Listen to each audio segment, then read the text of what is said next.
Comtech with the opening pitch coming up as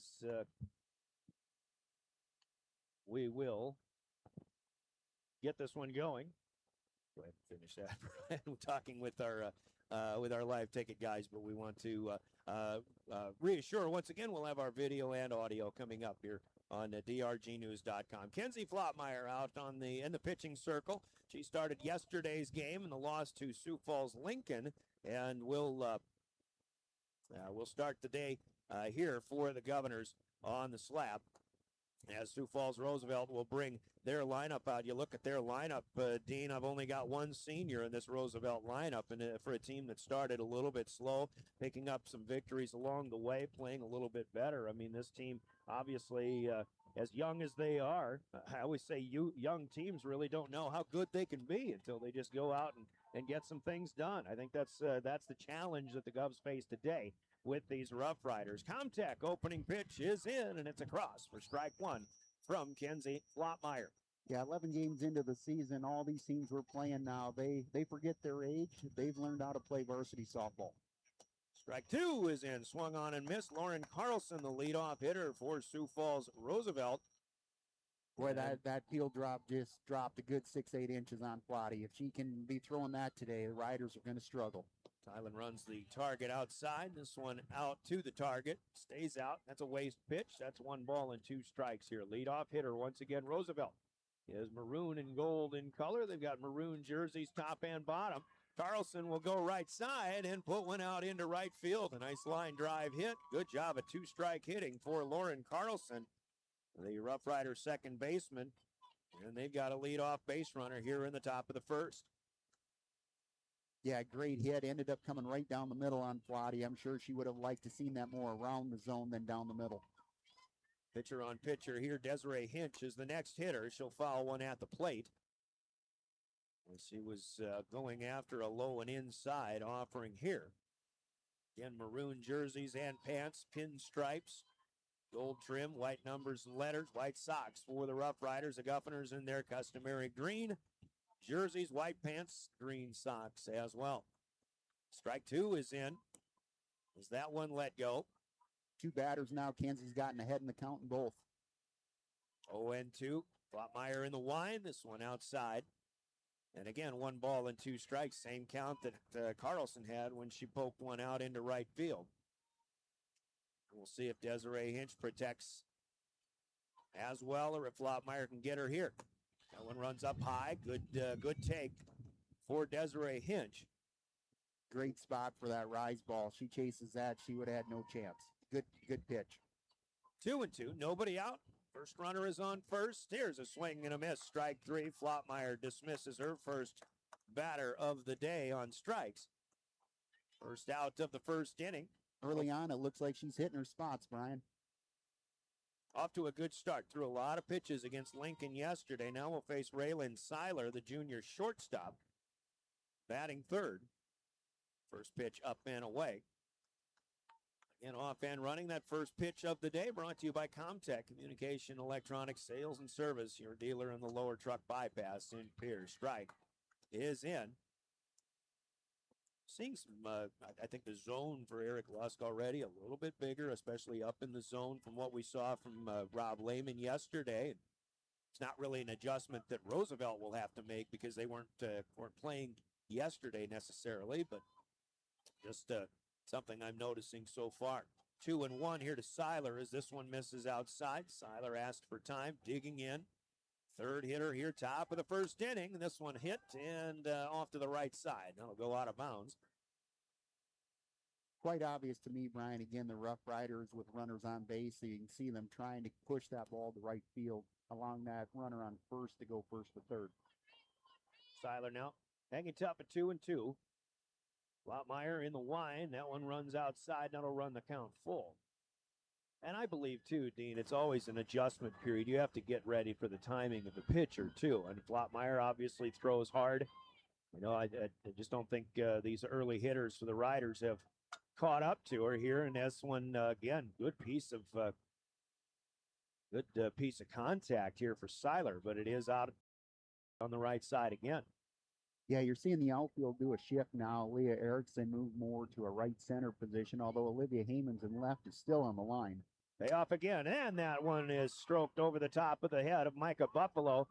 And moving up a base will be Carlson, a line drive hit for Raylyn Seiler, so it didn't take her long to time her up and contribute the second hit of this opening inning of play. Advantage of that play is that Keys got it in fast enough. The runner was not able to go first to third, and we're sitting in first, runners on first and second. Yeah, and the ball was hit that hard out too, Allie Keys.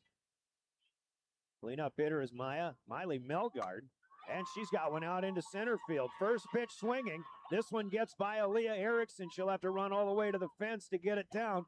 As one run is in, 2 runs are in. And that's Seiler scoring from first, Carlson from second, a 2-run double just like that for Miley Melgard, a freshman. Who ran up and, just caught that one. That's a 2-run double. 3 hits with 1 out so far, 2 runs in, and Roosevelt leads 2-0. And another one, chopped out to short. Charlie Hall charges onto Buffalo for the out. Micah Buffalo over to third, and just in there is Melgard after a 6-3 put out of Vanessa Kiggins. Charlie Hall charged that, looked the runner back at second, threw a hard ball to first. Mikan saw the runner going 2-3. It was a close bang play at third. And here comes another one, and already aggressive swinging is Aaliyah Shigoya, first baseman. Shigoya with a good bat, but that one heads foul over the Roosevelt dugout on the first base side. 2-0, Sioux Falls, Roosevelt. And here's a wild pitch that pops up into the air. There's a chance. Tylen couldn't quite get it in time to get it back to the plate, and the run will score on the wild one as Melgard comes in with the third running of the top of the first inning. A rare miss that gets away from the catcher when Kenzie Flottmeyer is pitching. Talked about the control that she has shown so far. Slows this one down, but Shigoya is on it. And will hammer it back up the middle in a fresh start once again for Sioux Falls Roosevelt as they get their 4th hit here in this opening inning. A lot of solid contact, Brian. A lot of solid contact. But with 2 outs here, now if we can just get the out at first or second and get out of the inning. Peyton Eckline will be next. 7th hitter in the inning, the right fielder for the girls from the Big Town. One that runs just outside.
I mentioned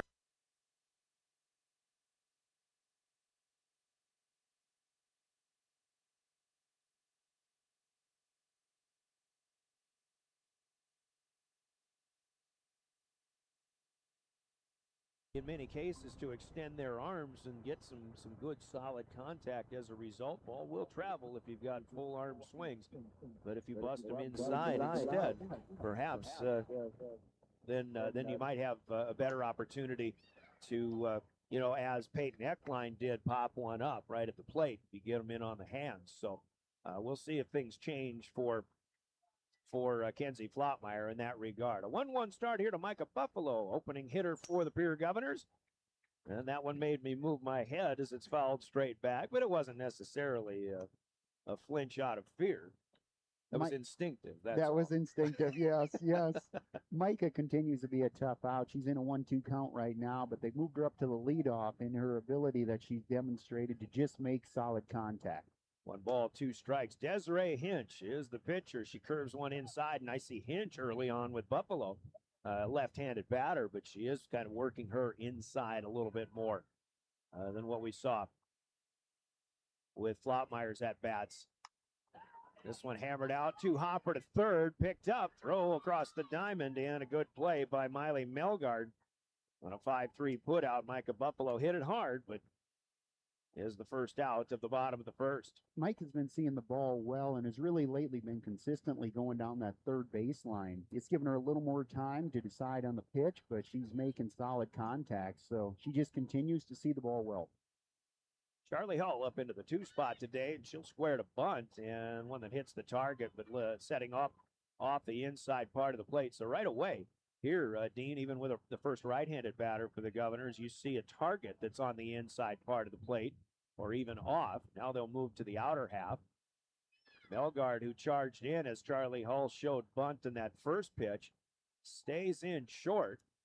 And sometimes coaches will do that just to watch how the defense will be playing a bunt. It gives them indication for later in the game on what they may want to do. That last one was a strike. This one rises up high for a ball. 2 balls and 1 strike. And Charlie Hull trying to get something started for Pierre in the bottom half of the first inning. Roosevelt scored 3 up top. This one bounded wide of first. That's a play that Chris Hull could make. It was a slow roller. Very slow roller. Barehanded. See if Charlie slaps one at her old man with a little more authority next time. With attitude. But it is 2 balls and 2 strikes. Hinch with a delivery, and that one's right down the middle. Good pitch, strike 3. 2 up, 2 down for the Govs here in the top of the bottom rather of the first inning. Desiree Hinch, she's got some speed, but you can see some movement. And that's the beauty of sitting behind home plate here where we're at. She really moved the ball around in that at-bat. You're right, Brian. Been a good curve ball to get strike 3 here, and that's how she starts Kenzie Flottmeyer, third batter of the inning for Pierre. And again, Dino, let's watch these Pierre hitters. They're, a little happy feet, not necessarily stepping in to meet the pitch. Flottmeyer stepped into this one, but didn't have to swing. That's low and in. It's identifying that spin out of the pitcher's hands, and if you don't pick up, it's a curve, and then you see it going outside, you end up reaching, and you have no power from your lower body to drive that ball. Peel on a check swing. No go here for Flottmeyer as she holds off on the low and in offering. 2 balls and 1 strike now. Base is empty, 2 down. Bottom of the first. That one curves to the outer edge. So again, moving things around is Desiree Hinch. Yeah, she's been inside and outside in this at-bat with 2 pitches in, 2 pitches out. Doing a good job of mixing it up. 2-2, choking up is Flottmeyer. She'll foul one back. Good job of protecting the plate. And Desiree is she's looking at the coaches. Most teams do this. Of course, Governors have wristbands. They'll shout out signals. In this case, Hinch, I see, looking into the dugout to get her signal as to what pitch they're going to throw. They're back on the inside half. Hotmeyer gets one to the right center field gap. That is down for a 2-out single. And Kenzie Flottmeyer fights one off. And what I love about that is that with 2 strikes, Kenzie Flottmeyer is in what I like to call protect mode. You protect the plate, fight everything off, and just get it out wherever you can. And Flottmeyer muscles this one out into right center field. First hit for Pierre. You know, Brian Kenzie's first swing, I thought she pulled her head terribly on the curve. That one, she kept her head quiet, stayed in the hole, and drove the ball, able to hit the sweet spot of the bat. David Nelson is up next here. Cleanup hitter, uppercut swing, but misses strike one. Ava's really been a consistent batter for the Governors as she takes a very quick hack at a high strike here and then find herself in an 0-2. But every game here, Ava's getting a good solid hit, and they put her in the 4 hole for that reason. Hit 2 balls really well into the wind against Lincoln yesterday. Had 1 hit of one of only 2. That's strike 3. 2 outs. Nelson's going to have to scurry down to first base. The throw fielded by Shigoya on a hop, though. It'll be strike 3 looking, and a 2-3 putout of Ava Nelson for the 3rd out of the inning. No runs, 1 hit, no errors, and 1 runner left on base. An inning complete on the Gales Gas Service scoreboard. Sioux Falls Roosevelt leads the Governors 3-0. We're back in 1 minute. You're listening to Pierre Governor Softball. Bay Adam Law Firm of Pierre offers superior legal representation. Clients can be assured their legal matter will be handled with expertise and the utmost professionalism. Their skilled South Dakota lawyers can take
Olivia Really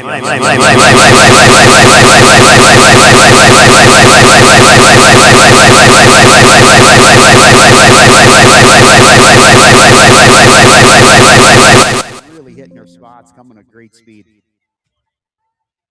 Terrence Sproul's turn for the Governors, second baseman once again here today.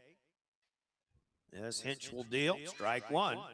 Sproul checks the swing, just gets a good look at it. And everything, once again, for Hinch, just has that tailing action on it. Well, not everything, for the most part. And here's one that stays over the inner half of the plate. Sproul caught off guard. Looked like a rise ball up on the hands and beautifully placed ball again. Finding Sproul in an 0-2 count. Yeah, and Taryn had a bit of a weak swing on this one, too. Hinch outside, misses. You know, Taryn's been one of those girls that throughout the season has really been able to drive runs in, and she's able to just put bat on ball. So shorten her swing up here and see if she can drive one over the second baseman. This one low, that'll run it even. 2 balls, 2 strikes. We got 2 outs, bottom of the second inning. Roosevelt up 3-0. Fast start for the Rough Riders, but again, Pierre's defense coming to life in that second inning. Sproul will get up high and foul this one back off. That was a curveball that Taryn was able to get her hands up. That was a great job making contact, staying alive. Hinch will look in again, still 2-2. Rocking back, firing, and this one off the hands, and it's out to the first baseman, Shigoya. She'll pick it up, tag Sproul running by. And it's 3 up, 3 down for the Rough Riders as the Governors go quietly in the second. 2 complete on the Gales Gas Service scoreboard, 3-0. Roosevelt, they'll bat when we come back in 1 minute. You're listening to Governor Softball. With Dakota Plains Federal Credit Union's new online and mobile banking features, you can apply for a loan anytime, anywhere. Send and receive secure messages with our team and manage your debit or credit card with ease. Plus, enjoy seamless digital wallet compatibility. Tap, pay, and go with confidence. Your money, your control, your convenience. Download the app today and experience the future of banking. Safe, simple, and always with you. All deposits are insured up to $250,000 by NCUA. The Ramkota Hotel is thrilled to introduce the Riparian Pub and Cafe. Lunchtime just got delicious with their lunch buffet featuring a fresh salad bar, homemade soup of the day, and a daily hot entree served from 11 a.m. to 2 p.m. Monday through Friday. Whether it's a quick bite or a leisurely lunch, the Riparian Lunch Buffet is for you. Fresh flavors, great variety, and a whole new vibe. The Riparian Pub and Cafe, where great food brings people together. Back to the bottom of the top of the third inning we go as Sioux Falls Roosevelt bats. First pitch over the plate for Kenzie Flottmeyer. Second one to Raylyn Seiler as Flottmeyer tries her first changeup of the day. This one she held on to just a little too long as that one lobs up and stays up high. This one gets to Emma Tylen a little quicker, and Emma wasn't quite ready as that one makes its way to the backstop. It's up high. It's 2 balls and 1 strike. Obviously important, Dean, just for the Govs to keep playing some defense, keep pitching well. Got to make the plays, but Flottmeyer hit the first one, but has missed 3 in a row now. Yeah, she's got to fight back here. That was successful last inning to get batters 1 and 2 in their second appearance at the plate, but she does end up walking here, putting the leadoff on with no outs. First walk for Kenzie Flottmeyer. Seiler singled and scored in that 3-run first inning. Flottmeyer did hit a batter in that second inning as well. This is Miley Melgard. She's got the biggest hit of the game so far. Runner is going, and the pitch gets away, and that'll be whether it's a straight steal or advancing on the wild pitch for Raylyn Seiler. She now is at second base in scoring position as Flottmeyer's missed 5 in a row. Tries again. This one in the zone, but hammered right.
Staring down Kenzie Flopmeyer, and a foul ball off to the right side.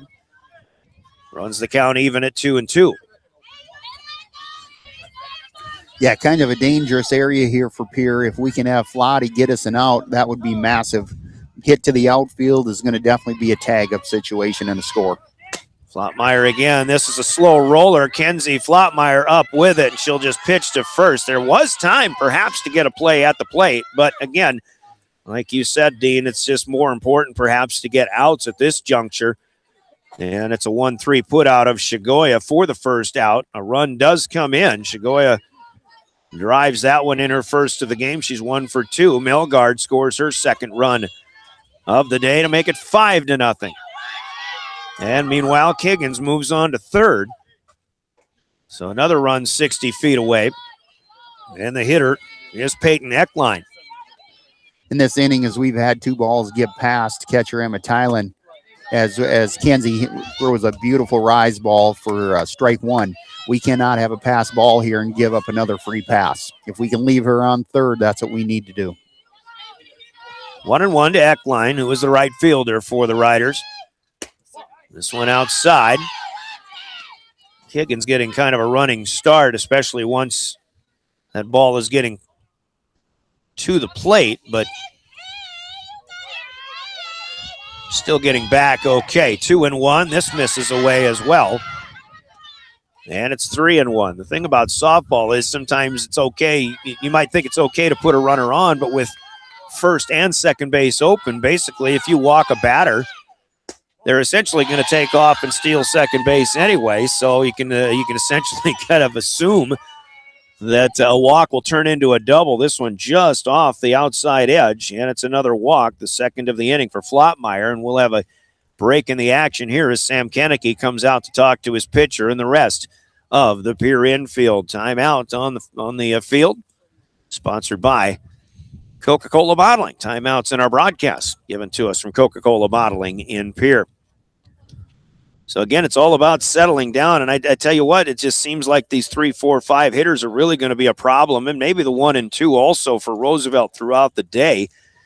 And I think the Governors definitely have to concentrate on getting the bottom of the order out. If they hit it, they hit it. But you just have to make the plays, and hopefully you're able to get out of this inning as quickly as possible. But still 5-0. We're in the top of the third.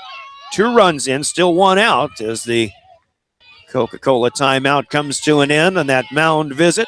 I'm sure Sam Kennecke was calling up a play with a first and third, what they want to do to try to trap the runner at third base.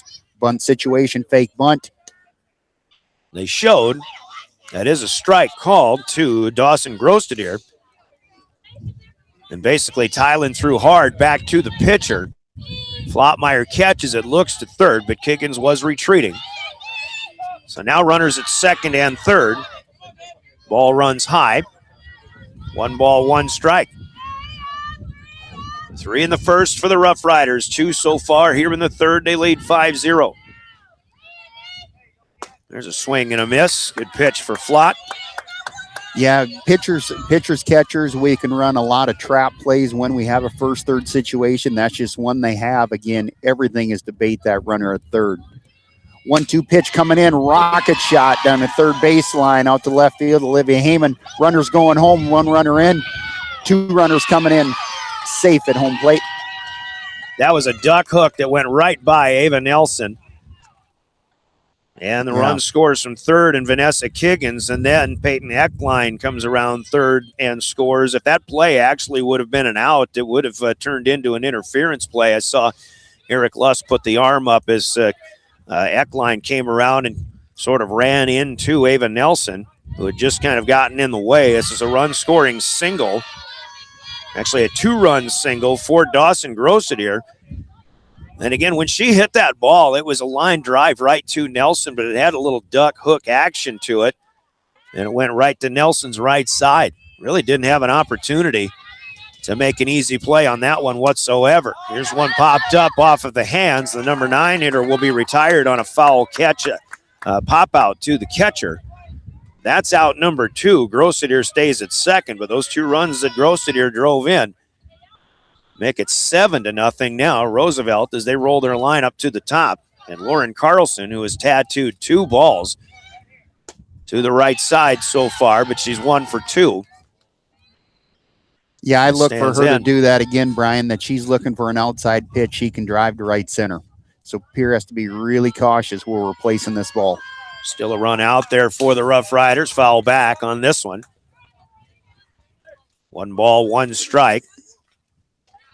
Look to me, that last cut, that's exactly where she was going. Flottmeyer rose one in, and that one hit off of the underside of the ball. Here's the 1-1, and a change up again, stays up high.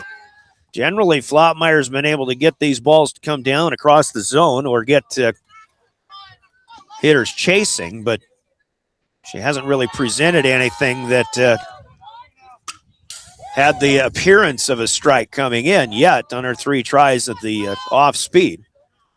Another foul is back, and it's 2-2. Yeah, she's presented that 3 times now, hasn't she? Yeah. They've all been up in the zone. 2-2 to the top hitter in the Rough Rider lineup. This one across the chin, and that's high for ball 3. 7-0.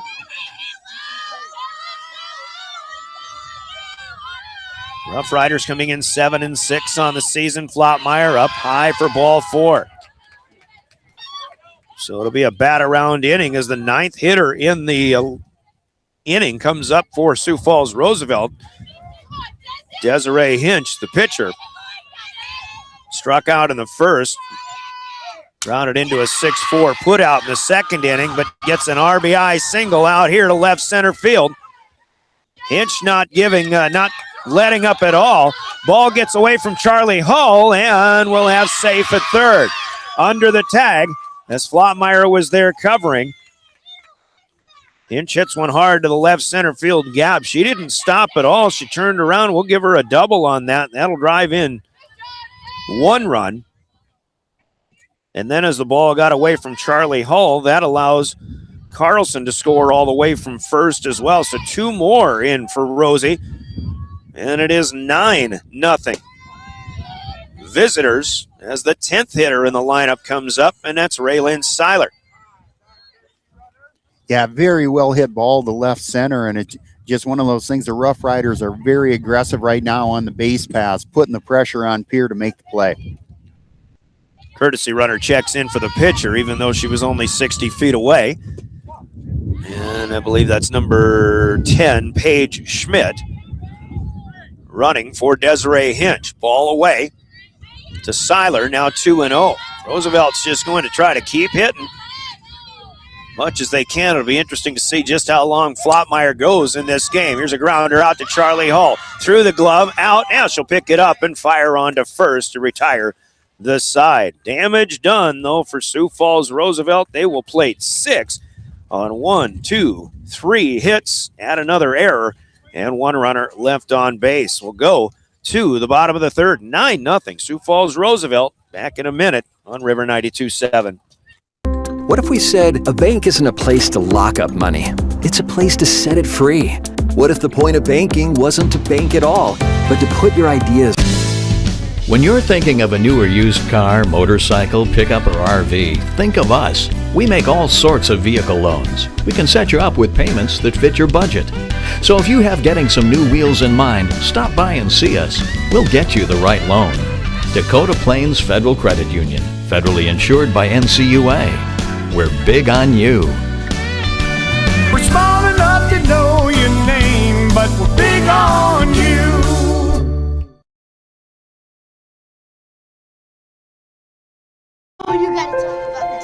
The innocence of youth. Is there anything any better? But soon they'll be in high school and facing all the same challenges you faced. How to make friends, how to fit in, how to be cool. We want our children to have everything they'll need. Welcome back to the Owyhee Federal Credit Union Press Box. Owyhee Federal Credit Union, where they treat you like you own the place, because you do.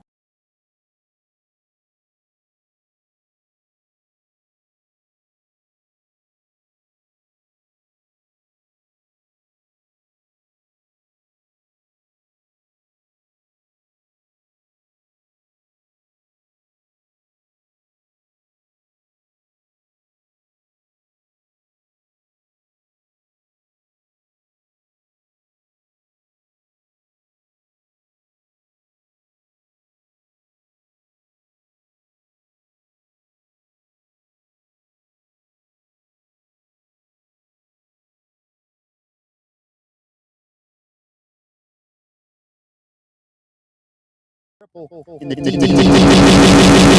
Erickson, Spy's doing what she can to start a little fire for the Pierre Governors.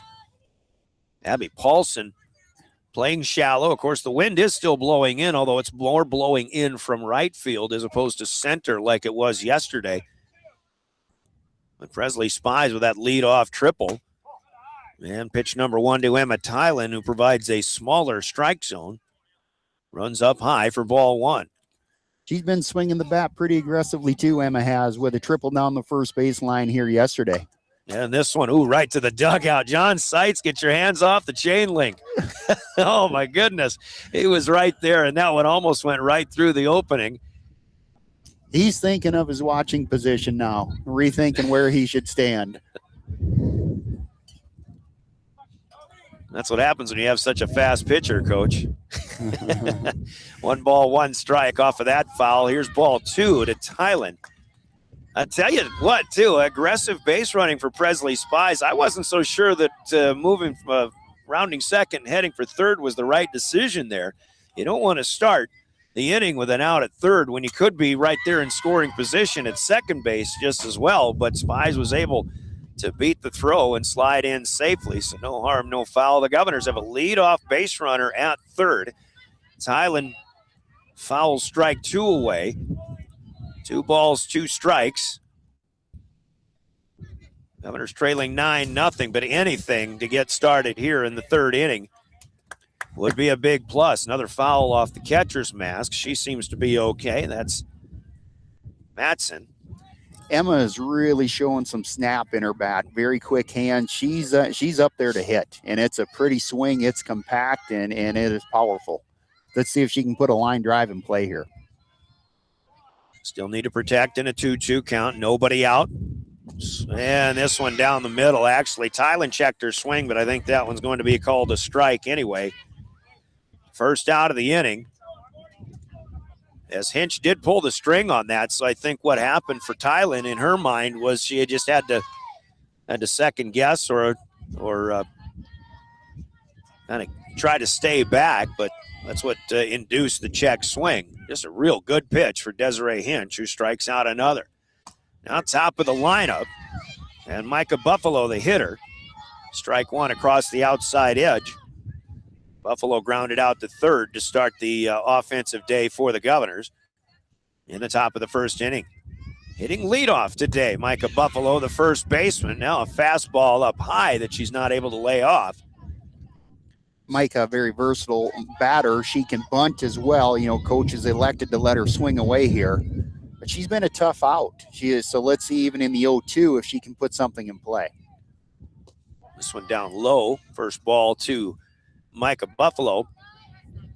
Very important right now, Brian, to get that runner in, get a little positive momentum going for the Governors. And some confidence, too. I mean, Desiree Hinch is still very much in command, despite one ball being hit hard. This one blisters and burns the strike zone right through Micah Buffalo. Strikeout number 2 of the inning. 2, 4, 6 in the first 3 innings for Desiree Hinch, and it'll be up to Charlie Hull to see if she can deliver. Presley Spies with a run for the Govs. Strike 1, straight on through.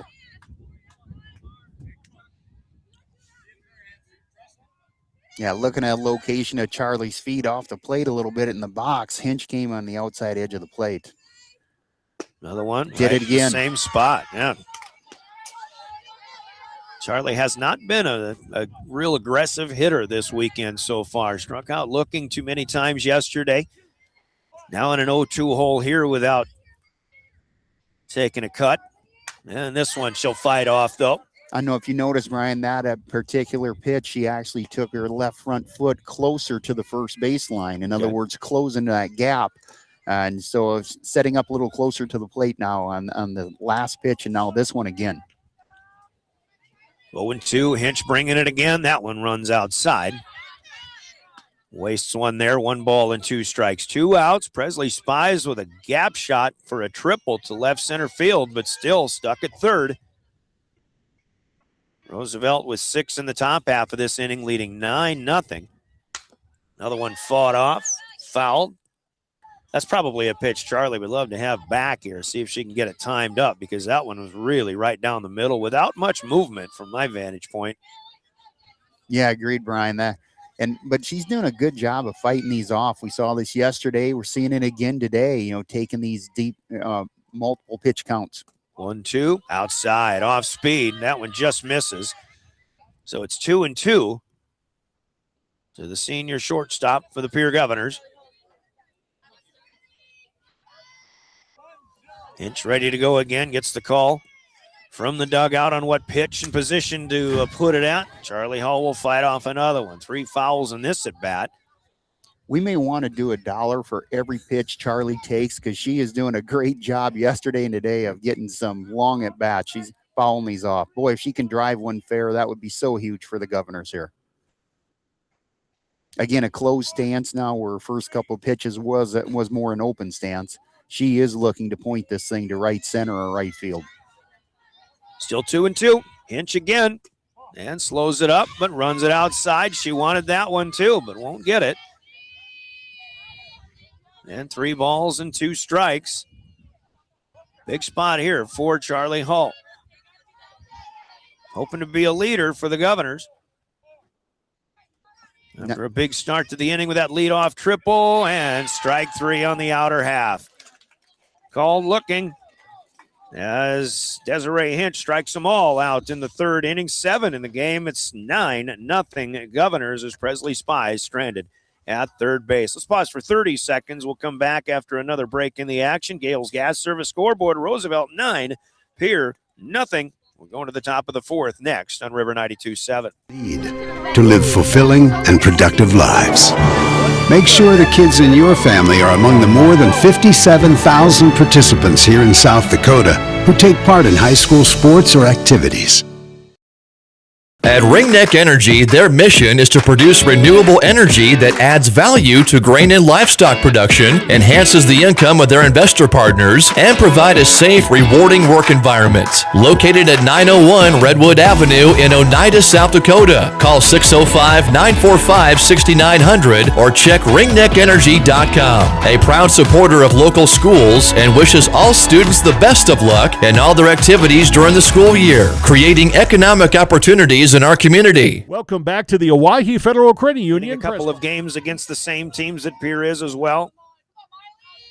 Good time to play at the complex. Miley Melgard, who's had a heck of a day offensively so far, swings on pitch number 1 of the 4th inning, but will ground one to Charlie Hall, who makes a clean play and a clean throw on to first. 1 pitch, 1 out this time for the Governor defense. And the Roosevelt Rough Rider offense. Brian Oakland, Dean Vanderwille on the call here. John Stewart running the camera. We've had some issues, both audio and visual, on their end and our end, but so far I think we're doing okay.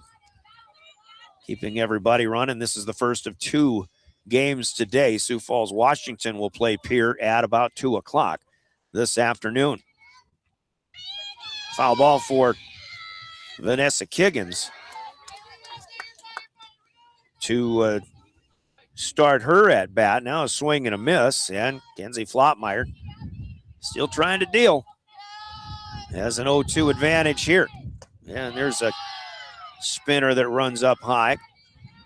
Brian, as Kens works that outside edge here for most of the game, it's almost like they're trying, when bases are empty, to push the ball to the right side, where you've got the short throw 2nd to 1, and you've got a big arm in Allie Keys, so it's almost like it's a defensive philosophy, if I'm making sense, of how they're working the pitches combined with the defenders.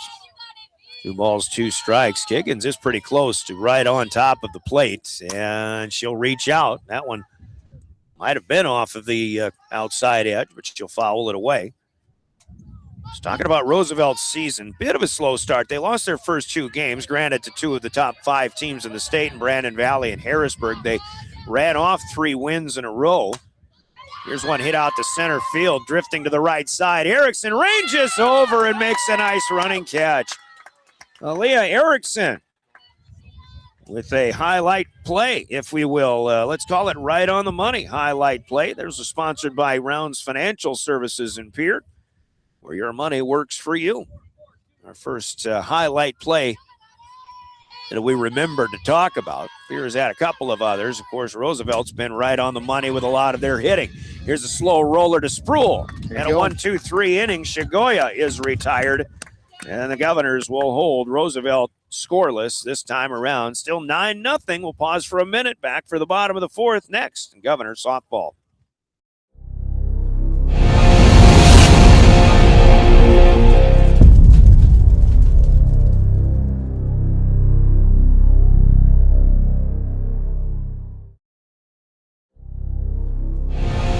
Pests don't wait, and neither should you. At Olson's Pest Technicians, we've been protecting homes and businesses for over 55 years. From bats in the attic to rodents in the walls, ants in the kitchen, termites underground, even swarms of mosquitoes. We've seen it all, and we handle it all. With expert technicians, ethical treatments, and service across South Dakota, Nebraska, and Iowa, you can count on Olson's to get the job done right. Contact us today at Olson's Pest Technicians. Family owned, community trusted. Welcome back to the Owyhee Federal Credit Union. 224-6777. That's 605-224-6777. Office is located at 740 East Sioux Avenue, Pierre, South Dakota. Ameriprise Financial Services, LLC. Member FINRA and SIPC.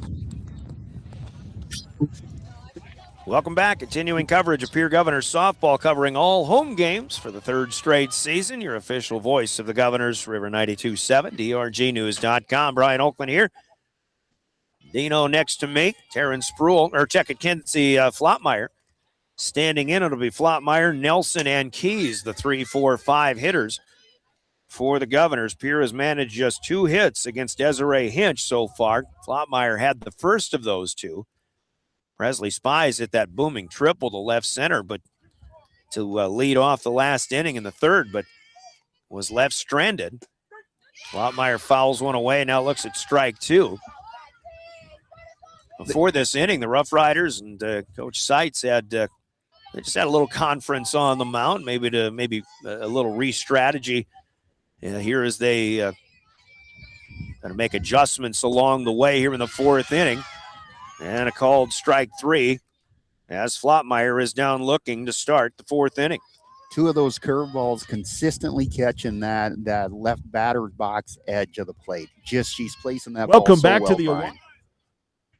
Desiree Hinch has struck out 4 in a row and 8 so far here, and we're just early in the fourth inning. This is Ava Nelson now. She struck out looking in the first inning. Nelson again having a hard-hitting weekend, but needs to get a bat on a ball here. Hinch has missed the first 2, though. A little remnants of yesterday against Jefferson where the pitcher was throwing just predominant hard curveballs on the outside edge. We're seeing Hinch do a lot of the same. I would guess 50, 60%, Brian, on that outside edge. Yeah. And this one comes back low and in. And I still like to see pitchers, and I'm going to use a baseball analogy. I mean, you've got to pitch inside. Otherwise, you're just not pitching, but as Hinch had that one inside, now comes across 3-0 and strike in to Ava Nelson. She's got a hitter's count here, looking for her pitch. She doesn't get it. That's a ball up and away, and the first walk of the game.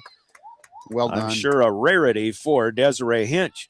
Well, and I think those inside pitches sometimes are nudges, like you're nudging that batter back so you can now throw an outside pitch and get him reaching again. So it's all about positioning your batter, if you will, with the pitches you're using. Keys will be next. Allie struck out swinging to start the second inning. She squares to bunt, puts a pop up over the Roosevelt dugout to the right side. Roosevelt had both corners coming in quickly, and they'll both stay shallow now. Yeah, I'd consider outfield moderate depth. If Keys can line drive a shot, this is a triple. With the shallowness of where they are. Hinch again, that one's over the plate, and running is Nelson. She'll slide in safely, stolen base for the Governors. And that one apparently missed inside. So it'll be 1-1 to Allie Keys. And I tell you what, this is one thing that's always made me put myself in the mind of the hitter, but you square once and you get the corners coming in and everybody's so close. I mean, really, what are the odds of getting anything done? if you square and get a bunt down on the next pitch. Everybody is just right up in your wheelhouse. And I just imagine that if you hope for something good other than just a sacrifice out, if you're going to lay one down, your chances are vastly negated. Foul back for strike 2, and now a drop ball that's swung on and missed by Keys for strike 3. And the strikeouts just keep on coming here for the Sioux Falls pitchers. Yesterday, Taya Devricks struck out 13 in 6 innings, 13 out of 18 possible outs. In the shutout win over the Govs, 13-0. 13 was a magic number. 13 runs, 13 hits, 13 Ks. Here's a bunt down to the pitcher, and this one gets by. The ball not caught. Rounding third, scoring is Ava Nelson, now heading out to second base, and another ball that'll get away. And this is Olivia Hymans using her speed to create some chaos. Well, Brian, on that one, you really answered your own question of why you bunt. You create that chaos. It was a pretty simple put out from the pitcher to the first baseman. First baseman just missed the ball.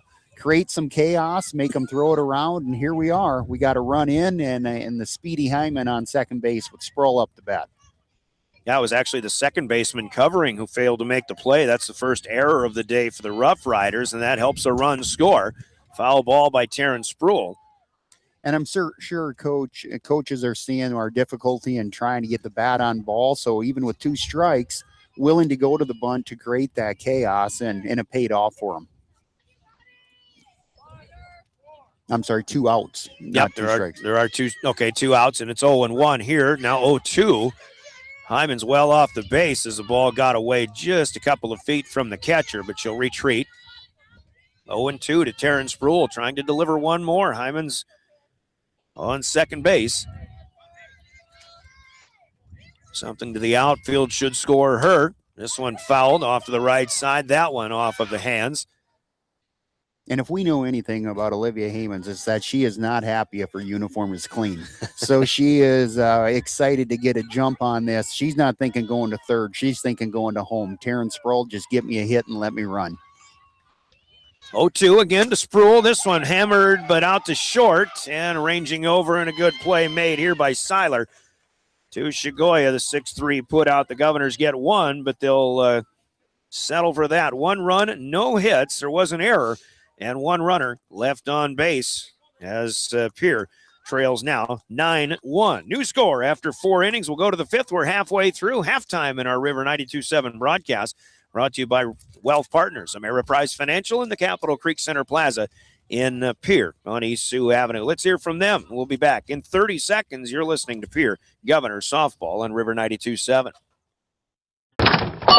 Wow, Bill, you're walking so much better. What did you do? Well, I got so tired of the pain and nearly fell. And one of my friends recommended physical therapy at Winter Physical Therapy. And you know what? My back also stopped hurting. Huh. So how did you get started? My doctor wrote me a referral, but that's not always needed. Turns out you always have a choice where you want to go. So why did you choose Winter Physical Therapy? I love to support our locally owned small businesses, and quite frankly, they give great personalized care. Winter Physical Therapy. Exceptional care. Welcome back to the Owyhee Federal Credit Union Press Box. Welcome back to the complex in Southeast Pierre. We'll go to the 5th inning. Sioux Falls Roosevelt leading Pierre 9-1. Governors getting a run scoring on a bunt that was misplayed by the Rough Riders.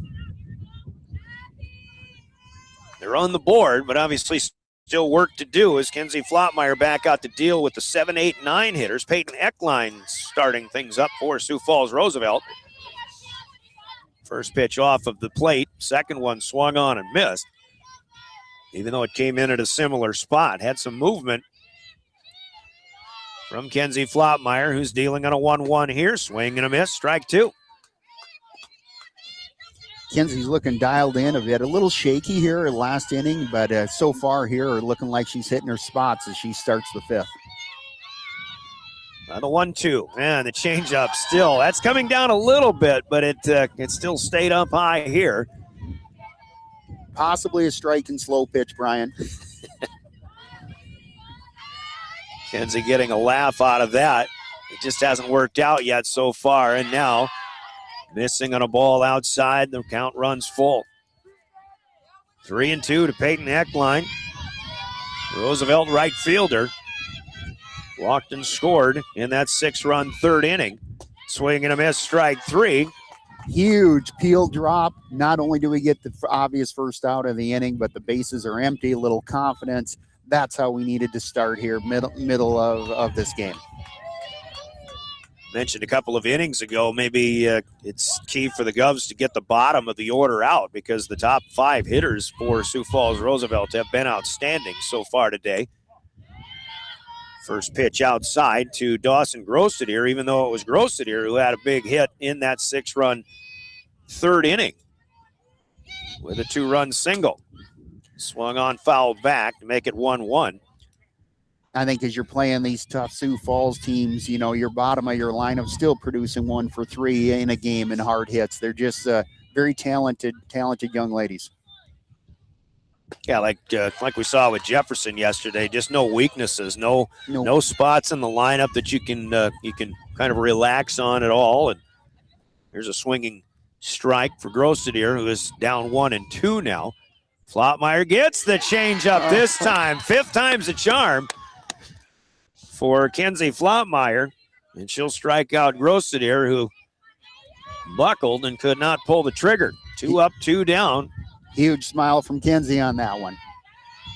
Sigh of relief, I would imagine, too. She'll come back and follow it up with a changeup on the first pitch to Abby Paulson. Swung on and missed. Any chances she goes for 3 changeups in a row, Brian? No, I think it's time to bring the heat once again. But to the outer edge goes the target. Paulson on a pitch that's over the plate. And coming on into left field is Hyman's. And Hyman's cannot bring that one in. That had some slicing action to it. Hyman's opened the glove and tried to make a tough basket catch. If she backhands that one, would have a better opportunity. But it'll be a single the opposite way for Abby Paulson, doing a good job handling the bat. Then a 2-out runner for Sioux Falls Roosevelt as the top of the order comes up, and Lauren Carlson. You know, Hyman did everything you wanted on that line drive. She could have laid up and let the single drop, but she attacked that, broke on it early, just couldn't quite handle it low at her ankles. And change up here. Carlson does a great job. Spruill lays out, but just knocks it down. Can't make the play. It is Paulson still running, going to third. And good effort, but Paulson with some heads-up speed play on the bases as Carlson saw that changeup coming in. She kept her hands back, got the bat on the ball.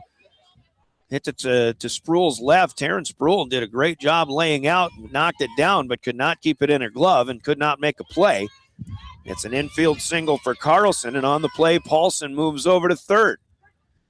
Strike is in. Carlson stays at first here with runners at the corners. The hitter is the pitcher, Desiree Hinch, who had an RBI double her last time up. Yeah, she had that big shot to left center here. Another changeup. Ooh, just across, let her high. Trying to keep that batter off balance. And right now that outfield needs to be on their heels ready to make this out because I expect a potential big hit here. And this one fouled off. Great swing. Powerful swing for Hinch. But just a little bit late on it over the Rough Rider dugout. 1 ball and 2 strikes. Batting in the top of the 5th of the Riders with an 8-run lead. 9-1. Flottmeyer brings the 1-2. Close, but a little high. And on the pitch, Carlson runs and will take second base. So the only force out there is at first with 2 down. This is what Vin Scully would say, deuces wild. 2 balls, 2 strikes, 2 out, 2 on. And a change up here, fouled off the first base. Buffalo will get over there and put it away for the 3rd out of the inning. 2 base runners with 2 outs, but they stay out there. The Governors do the job in holding Sioux Falls Roosevelt still 9-1 with 4.5 complete. Let's pause for 30 seconds. We'll be back for the bottom of the 5th and more. Pierre Governor Softball, River 92.7 and drgnews.com. What if the market shifts? What if the margins on your farm keep getting tighter? Simplot Grower Solutions is here to help. Simplot Crop Advisors know South Dakota corn, soybean, wheat, and other crops like you do. because they live and work here. So, even if the market shifts or the margins keep getting tighter, you'll have the insight and support to keep moving forward. Simplot Grower Solutions. The Corner Station Convenience Store and Welcome back to the Owyhee Federal Credit Union. Back to the complex. The Governor's hold serve still 9-1 Roosevelt. And we'll pause for station identification. You're listening to Pierre Governor Softball. By the Office of Highway Safety, River 92.7, KGFX FM, and K296FI, Pierre. Arrive alive. Don't text and drive. Governor's bat with the 8-9-1 hitters. Presley Spies waves at strike one to start the bottom of the fifth. Spies with one of just two hits for the Governors so far today. Led off the third inning with a triple to left center field, but was stranded as Desiree Hinch struck out the next three batters. She leads off the fifth here, and Hinch is really mixing things up. She doesn't want Spies to get good contact again. A change up and a strike two, and now looking at strike three going across. Spies was crossed up on that one, and Emma Tylen will take a crack at it. Yeah, they weren't going to give Spies a fastball again after what she did her last at bat. That is strikeout number 10 now for Desiree Hinch. As Pierre bats in the fifth, here's a bunt by Tylen, and that's back to the pitcher.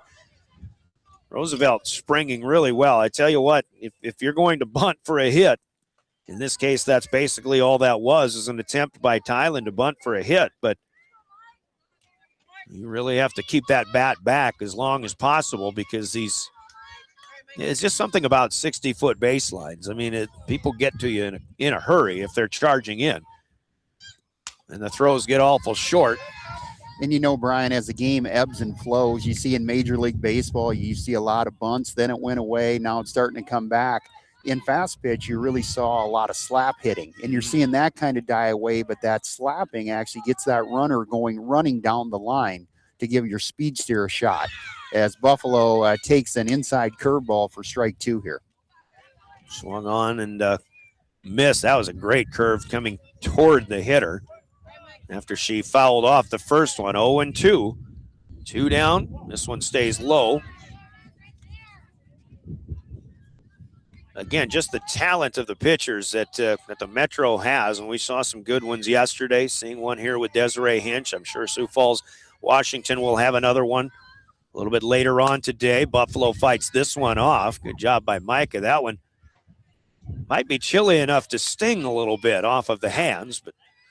And, you know, you talk about that. This pitching ability doesn't happen overnight. These young ladies are putting in a lot of off-season work inside gyms, working with coaches to try to perfect those specialty pitches.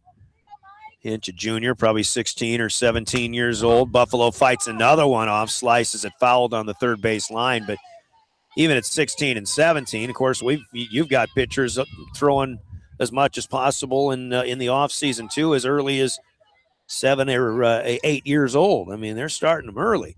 You have to, pretty much. You pretty much have to. You live this stuff. Just to get that muscle memory. Yeah, it's such a tough thing to get the muscle memory here as Buffalo takes their second ball inside low in a 2-2. You know, Brian, you're talking about that open grip that Micah has. It seems to give her very good control that she can put that bat right where she wants it. Kind of go back to that hockey analogy. She'd have an open grip on her hockey stick too, so it's probably very similar in her mind. Ball three, tails away, and it's a full count to Micah Buffalo. Two out in the bottom of the fifth. 9-1. Roosevelt in command. Hinch will bring the payoff. That one slapped to third off the glove of Melgard, and this will be an infield single for Micah Buffalo. Hot shot, third hit of the game. Short, compact swing by Micah, just used the pitcher's power against her. Literally bounced off the third baseman as that was hit hard. Melgard, a good job to get a glove on that one, but just playing, and she's playing 5-6 feet in front of the bag on that third base line. Now Charlie Hull, the two hitter, And Micah really was making no bones about it. She was looking to go down that third base line the way she was swinging the bat. She was looking to place it. Charlie, a couple of strikeouts here. This one swung on, but right on through. Strike one, 1-1 here with 2 down in the 5th. When Charlie gets grooving, she is a wonderful opposite field hitter, which would be very advantageous here, potentially moving Buffalo to third base. And when you're running on 2 strikes, anything hit to a gap could score a runner from first base. But Hull swings and misses for strike 2. And again, you find Desiree Hinch in the driver's seat. This one low. And what has she had, Brian? 1 walk the whole game? I mean, she's really been, like you say, in control of most hitting counts. Yeah, 1 walk, but that 1 walk ended up scoring. That was Ava Nelson in the 4th inning. Pierre's only run of the game. 2-2, swung on and missed. Strike 3. Tough day continues for Charlie Hull. And the 3rd out registered. There was a 2-out hit from Micah Buffalo. She's stranded at first as we've completed 5. And it stays 9-1. Sioux Falls Roosevelt. Another 30-second step aside. And we'll go to the 6th as you listen to Pierre Governor Softball on River 92.7. Tokyo Japanese Cuisine, conveniently located in the Northridge Plaza, prepares authentic Japanese fare, including hibachi and delicious sushi. They're a great choice for eat-in or takeout in the Pierre area. Tokyo Japanese Cuisine, they're known for their variety in taste and high-quality fresh ingredients. So experience the friendly atmosphere and excellent service. Open at 11 a.m. Monday through Saturday, noon on Sundays, and for carry-out orders, call 605-494-3388.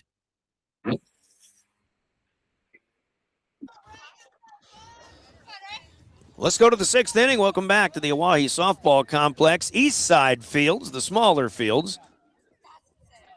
Little league or fast pitch, whatever the case may be. Governors might be making a lineup change of some sort here. Sam Kennecke talking with both of our game officials. You know, Brian, last inning we were having a little fun with Kenzie's changeup, which she doesn't throw a lot, and she is throwing it high, and she started dialing it in late. But, you know, you think about trying to get a pitch and working for a pitcher so you can use it later in the order. As Flotty started getting it dialed in, it couldn't have been timed better than to use on Hinch, who had a couple huge blasts here early in the game. She then was able to throw it confidently 2 times against Hinch and then got the pop-up on a changeup again. So, you know, warming up those pitches, good thoughts by the Pierre coaching staff, getting that confidence in Kenzie. And she starts with a changeup. This one does float up a little bit too high. Leadoff hitter is Raylan Seiler, the 3-hitter in the order. Shortstop for Sioux Falls Roosevelt, who has singled and scored, walked and scored. You know, pitching, much like baseball, these batters are so good they get on to a pitcher. And if you have a deep toolbox, and now Kenzie is starting to show that changeup more as they've seen her 2-3 times, trying to keep them off balance, and that allows the coach to leave a pitcher on the field a little longer. Couple of pitches since now out and away, and it is a 3-0 count in favor of the hitter. Raylan Seiler, who's had a good day. This one on the outside half, and that's strike 1 in. Roosevelt running their 4th trip through the lineup right now. Here has just started their 3rd as of the previous inning. Seiler will pop one up into center field. Erickson coming on, and she'll get to it, put it away with 2 hands. 1 up, 1 down here for Sioux Falls Roosevelt in the top of the 6th inning. Tell you what, Brian, that makes you feel good being in a 3-0 count and coming away with an out. Absolutely. And a good play from the defense, who did struggle out there, of course, with a much stronger, stiffer breeze yesterday. Strike 1 into the cleanup hitter. This is Miley Melgard. All she's done today is put 2 ringing doubles out to the green, driving in 3 runs. She was out on a 6-3 putout in her last at bat, though. This one popped up behind first. It'll be a tough play. Keys with a long run. Can't get to it. Spruill was hustling from her spot at second base as well, but this one falls harmlessly in foul territory. And Melgard still has some life, even though she is down 0-2 in the count. You know, I thought Keys would have had that, maybe a little confusion in communication between Spruill and Keys on that one. This one rolls. That one just missed the release point. There should never be any communication problems between outfielder and infielder, though, right? There should never. There should never be. But it happens repetitively, Brian, as you well know. 1 ball, 2 strikes here to Melgard, and that went an off-speed. Melgard out in front of it, fouls it over to the Pierre dugout. And again, Kinsey using that changeup last inning, knowing they're coming into the heart and the heavy hitters in their order. Now that's in their head. Now they can't think of just laying back and ripping on that fastball. So it just keeps that batter off balance. Still 1 ball, 2 strikes, 9-1. We're in the top of the 6th, playing the first of 2 today here on River 92.7. This changeup is outside. But again, Melgard gets a good look in, and even if you miss on that pitch, if you dial it back up a notch, maybe you can blow one by. 2-2 coming up. Kloppmeyer too high on the fastball, rise ball. And it is a full count here with 1 down in the top of the 6th. Kloppmeyer stares in. Target runs outside. Melgard, arms extended, sends one out to right center. And this is down in between Erickson and Keys. Erickson able to pick it up on a hop. It'll be a bloop single. I thought that ball was better hit, but it didn't necessarily go deep. Of course, the wind is blowing it back a bit. Winds today more like 8 to 10 miles an hour instead of the constant 15 to 20 mile an hour wind that we had yesterday out of the northwest. And I think she caught that on the end of the bat, Brian. Although she seemed to hit it height-wise perfectly, it was on the end. And like you say, you thought it was a drive, but it was more of a bloop. 3rd hit of the day for Melgard. She's on again at first with 1 down. Here's Kiggins.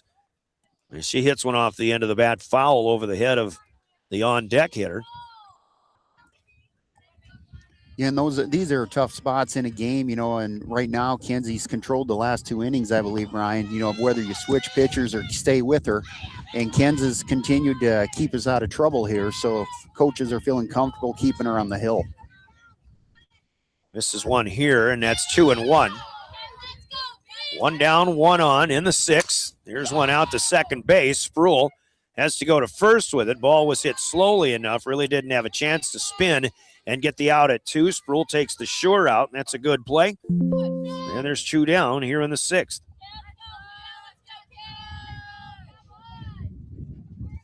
Shigoya will stand in. She asks for time. While digging in, she's got 1 hit and 3 at-bats, had an RBI ground out. Also, has a runner in scoring position at second as Melgard was able to advance on that ground out to second base. Another changeup, but this one comes in on a hop. Smothered by Emma Tylen, 2-0 to Shigoya, the only senior in this batting lineup. Good job by Tylen blocking that changeup in the dirt.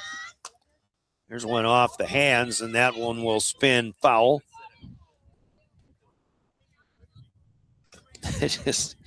I'll just never forget Bob Euchre saying how you catch a knuckleball is you just wait for it to stop rolling and then pick it up. It's the best catchers right there. This one hit. Slow roller back to Flottmeyer. A little tentative on the throw over, but Buffalo able to field that. And a harmless inning again for Sioux Falls Roosevelt. Despite the 1-out hit, she is stranded. And Kenzie Flottmeyer has held him off the board for 3 straight innings. Still 9-1, though. Sioux Falls Roosevelt in front. Let's pause for a minute. We'll come back with more Pierre Governor softball. We're both conveniently located on Pleasant Drive in Pierre, South Dakota. At the quarter station, grab your favorite hot and cold beverages and snacks while filling your vehicle up with Cenex brand gasoline. The quarter station also features a super tunnel car wash to keep your vehicle sparkling clean. At the crossing, grab a cold beverage and check out their selection of appetizers while watching the Stanley County Buffaloes and Pierre Governors live on their big screen televisions. Best of luck to all area students from the quarter station and the crossing. For over 70 years, Pitt's Design Build has earned our reputation locally for serving communities across South Dakota. We provide design and building services for schools, hospitals, churches, commercial offices, multifamily housing, and so much more. Pitt's Design Build is conveniently located in Pierre, Mitchell, and Sioux Falls to serve you and your organization. We bring value to our clients by facilitating the design and/or construction process. Give us a call today and check us out at pittsdesignbuild.com for a free building consultation. Welcome back to the Owyhee. Pierre. Back on the at the complex here is Kenzie Flotmeyer is the first hitter of the inning, and she'll get a base hit on the second pitch past the third baseman. Pulling the ball this time is Flotmeyer, hit number 4 for the Governors, the second of the day for the Pierre pitcher. And a leadoff single here in the bottom of the 6th inning as Pierre tries to do whatever they can to try to chip away and somewhat get back in this ball game. 3 runs for Roosevelt in the first, had 6 in the third. 9 on the board. The Governors scored their first and only run in the 4th inning. And the one that scored it is at the plate right now, Ava Nelson. After a walk and a stolen base, came around on a bunt. Flotmeyer runs, and the ball will get past the catcher. Kenzie will round second, but survey from there. And she'll retreat back. That's going to be a stolen base instead of a pass ball, but sometimes the ball just gets too fast past the catcher, and Mackenzie Matson unable to corral that one, and that was still called a strike. So Nelson down 0-2, and she will wave at a curveball that runs outside. Great pitch for Desiree Hinch, who strikes another out. That's a dozen in the K column. Again on that outside curve, Brian. Has us reaching. And that seemed to be a slower curve than what we've seen most of these pitches. Here's one that rises up high to Allie Keys. So with Flotmeyer at second base, Keys standing in. Already choking up here on a 1-0 count. Swing, good swing, but a better pitch as that one comes by. And I'm looking at the back of the head of Allie Keys, but it still looked like she might have been looking out to the field as she was swinging through the zone there. See if she can keep her eyes down and all the way through the zone. Contact on this one. Flare out behind second base, and this one will fall. The throw coming to third. Keys takes off for second, slides in safely. Allie Keys heads up base running. After a single behind second base, will take second. You know, this Pierre crew all season has been a little slow to start scoring, but as they've seen Hinch now a couple times through the lineup, you're starting to see them making contact. So now the runner's on second and third. What a great time for Olivia Heyman to just put one fair here. Strike coming in right there. Actually, first pitch, which is a strike from Desiree Hinch. I like the base running move. If you've got the speed, you can make plays like that. Allie Keys was right on the money with that decision made. Right on the money highlight plays, sponsored by Rounds Financial Services in Pierre, as Hyman has to duck away from the inside offering, and Desiree Hinch has hit her first batter of the game, and the Governors, for the first time, have the bases loaded, and for the first time have 3 base runners in 1 inning. And what a good situation with Taryn Sproul, who all season long has been able to come up with that big single when we needed a hit. So we got a great situation here with a good hitter, good hands, smart batter. Let's see if Taryn can put a couple more runs on the board. So Flotmeyer at third, Keys at second. Hyman's, after being hit, is at first base. 1 down for Pierre, bottom of the 6th inning. Hinch starts with a fastball high. Strike 1, though, swung on and missed by Taryn Sproul. Sproul got had a little chat with Coach Kenneke over at the third base dugout. Kenneke is probably trying to make sure she's got her mind at it focused here as much as possible. And I like Taryn Sproul laying off that second pitch. She swung at the same pitch the first one. This time lays off, and it's up above the zone and 1-1 count. Yeah, this situation, you want to be selective. Foul ball straight back. Just got under that one. You know, coming into a bases loaded 1-out situation, that strike zone needs to be really tight on that first strike, and then expanding, obviously, as you go through the pitch count. 1 ball, 2 strikes. Sproul, and this one hits the knees. That's a perfect pitcher's pitch. At the knees on the outside edge. Another strikeout looking of a Pierre batter. That's 13 Ks in the game for Hinch. And Aaliyah Erickson is going to come in and bat. This is the flex player batting in the DP spot. Presley Spice, who had a triple in the third inning but was left stranded. Here's Erickson, who has wheels, who will come in and bat for the first time today. Hinch will start her with a fastball and a swinging strike. Erickson, another one with a very compact swing. I mean, she can really hit a line drive. So hopefully she can catch up to Hinch quickly here. Yeah, and she's choked up right away after swinging and missing that first one. This one runs outside on the curve. Erickson, right-handed batter, as all the Pierre batters are, with the exception of Micah Buffalo. Seen one left-handed stick from Sioux Falls Roosevelt and Abby Paulson today as well. 1-1, bases loaded, 2 outs. Check at the swing. This one gets through the glove. Flottmeyer will streak for home and score on the pass ball. Second run of the game in for the Governors. Everybody moves up. Keys advances to third. Hyman's now at second base.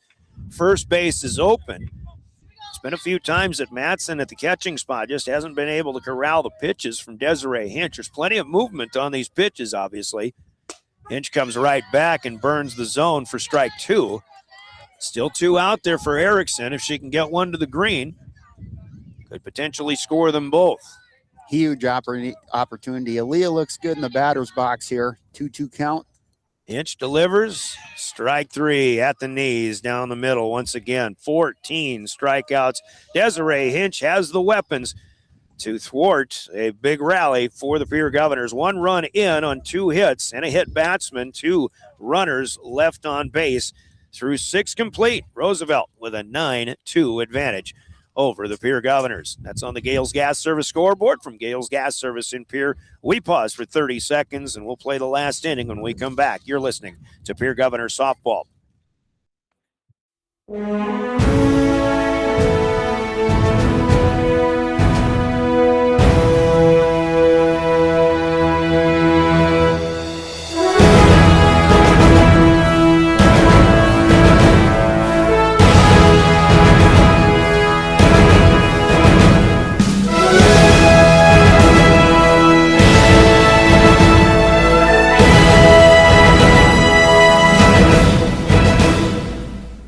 Welcome back to the Owyhee Federal Credit Union. We go to the 7th inning, and it's 9-2. Sioux Falls, Washington, and Aberdeen Central, as we look to the south field, is done. Washington, I'm sure, with the quick victory over Aberdeen Central. Sioux Falls, Washington, 3rd in the power rankings. Central is 17th coming into the weekend. Aberdeen with 2 wins on the season. Both of them actually came against Class A Groton. So they haven't had the strength of the schedule in their victories. And one reason that they are the one team on the outside of the would-be Sodag 16 looking in. Peyton Eckline starting the inning here for the Roosevelt Rough Riders. 2 of them out of the zone. Next one is swung on and fouled back, and that one clips the umpire, Eric Lusk, in his right arm. Shakes it off. Used to be a ball player. You know, right now, Brian, I think this is kind of a confidence check time for the Governors as Flotty nails strike 2 and 2-2 count. You know, we've come and played 3 really good innings now since that bad 3rd inning. And if we can finish this out playing solid ball, that'll do a lot for our confidence moving forward. 7-8-9 hitters due up, 3-2. Payoff swing and a miss, strike 3 as down goes Eckline. Beautiful. For out number 1. Beautiful rise ball by Flottmeyer fighting back. I think she started that in a 2-0, did she not, Brian?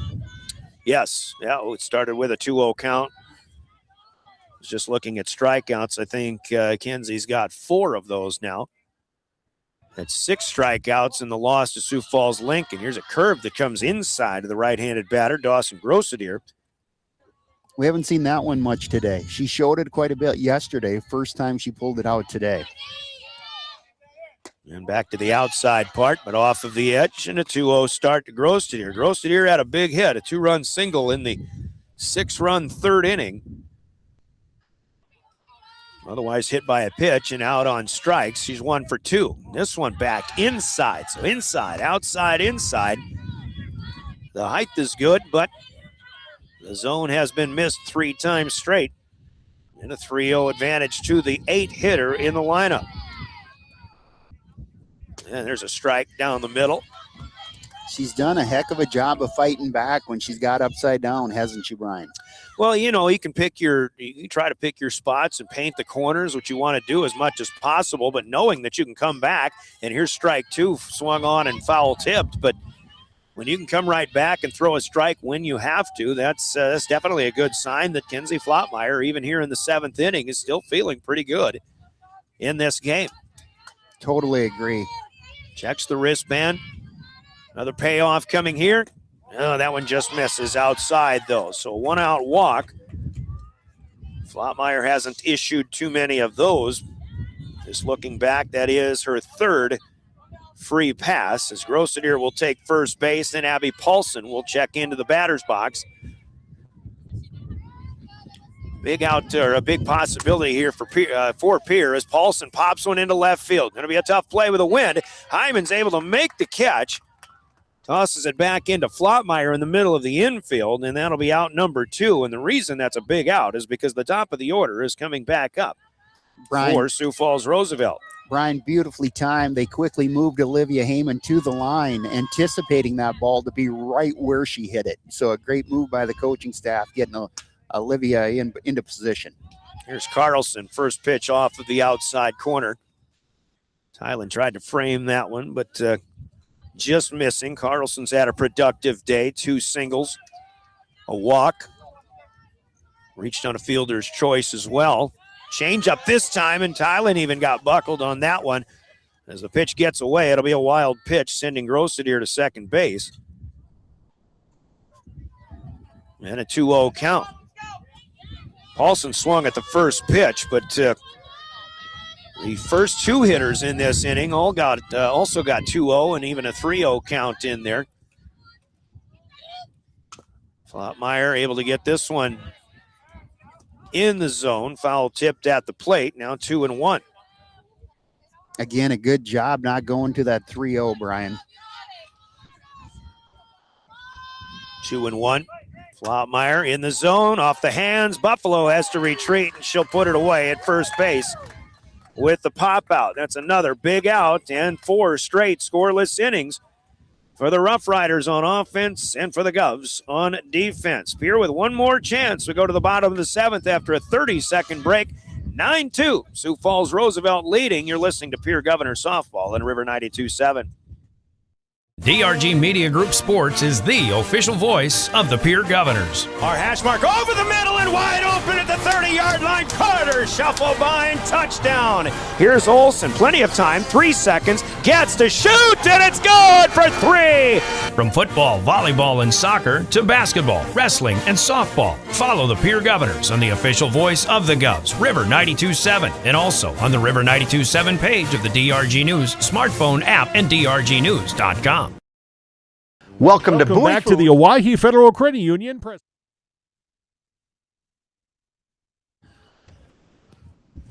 One last chance for the Pierre Governors as they try to stay in this one or get back in this one or somehow come up with a huge inning against a fine pitcher in Desiree Hinch. Pierre down 9-2, single runs in the 4th and 6th innings. Roosevelt has only scored in 2 innings themselves, but 3 in the 1st and 6 in the 4th, a pair of crooked numbers here today. Tylen leads things off in the 9 spot for the Govs, followed by Micah Buffalo and Charlie Hull. The 1 and 2 batters also due up here. Bottom of the 7th inning. Pierre 4 and 7 coming in. Roosevelt 7 and 6, the 7th power rated team. Coming into this one. Tylen looks at one out of the zone. 1 ball and 2 strikes on the scoreboard. Here's a strike. And again, the Governor hitters just cannot pull the trigger just too many times against Desiree Hinch. They're trying to keep a running count. Now 15 strikeouts in the game. It's just amazing the impact good pitching has on a game. Now, of the 15 strikeouts, I was doing a little counting here, and that's 9. 9 strikeouts that Governor Pitt hitters have kept the bat on their shoulder on that third strike. That's amazing. Which tells you what that ball looks like to start and then how it finishes. It tells you how much she's moving that ball, spinning it, and hitting her spots. Foul away by Buffalo. This time she'll pull one, and on 2 hops, it's fielded by Shigoya at first base, an unassisted putout for out number 2. The Governors down to their last out. Game 1 of 2. Here we'll play Sioux Falls, Washington after a little while. We'll have that one on River 92.7. We will have a break in between after our post game, which may be coming up here shortly, but see if the Governors can prolong the matter. In a way, Charlie Hall. First pitch low and away. Desiree Hinch, strike down the middle. It's really fun to watch pitchers do their thing, especially when you know that they can feel it, they're in control, and they've got the confidence. They can mix and match speeds and locations. That's just the kind of game that Desiree Hinch has had. She's been the one that's been on the money today. And, you know, and the recipe's been obvious. You know, she comes with a beautiful rise ball, and I'm actually a little surprised that you haven't seen Hinch throw the rise ball a lot, because watching her warm up, it's fast, it really bounces, but she's had such success with her curve and her drop curve in this game, it just seems that's been the recipe, so they just kept going to it. Players that are right on the money, sponsored by Rounds Financial Services in Pierre, where your money works for you, as now 3 balls. A curveball misses away, 3-2.